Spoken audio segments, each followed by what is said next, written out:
Yang juga lucu yang perlu saya bahas adalah soal janji iman. Sempat segebrakan orang tidak setuju dengan janji iman. Karena nggak jelas apa itu ketidaktujuan mereka.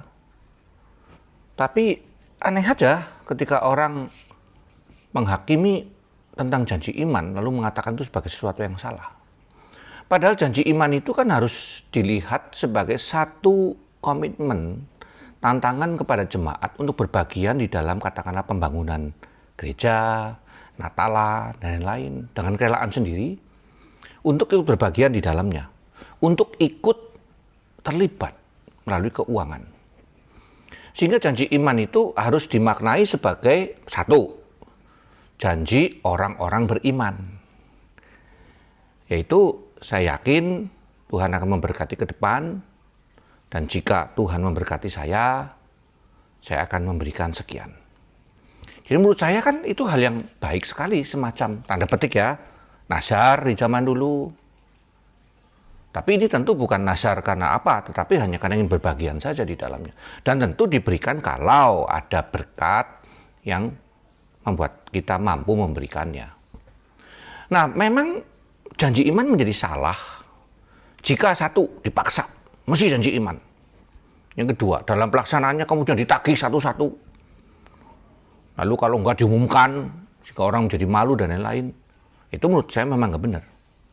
Dan yang ketiga adalah orang juga memaksa diri sampai utang kalau perlu, jual aset, karena gengsi, sehingga dia memaksakan diri, itu juga nggak benar.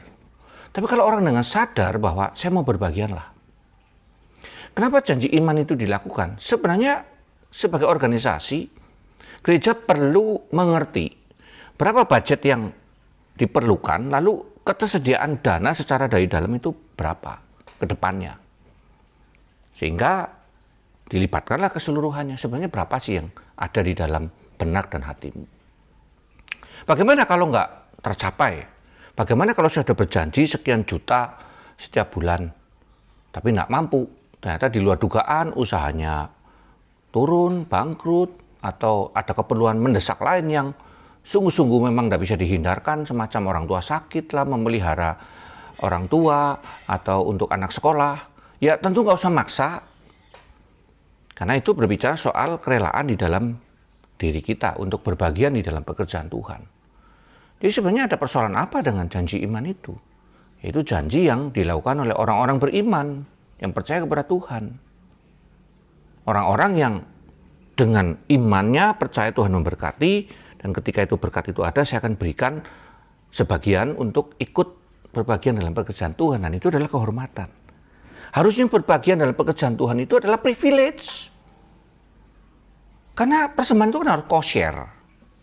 Yang boleh memberikannya orang yang kosher.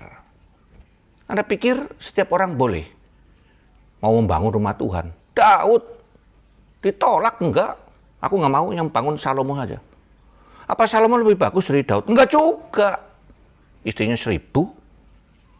Walaupun itu di akhir hayatnya. Tapi Tuhan kan tahu di dalam kekekalan apa yang akan terjadi.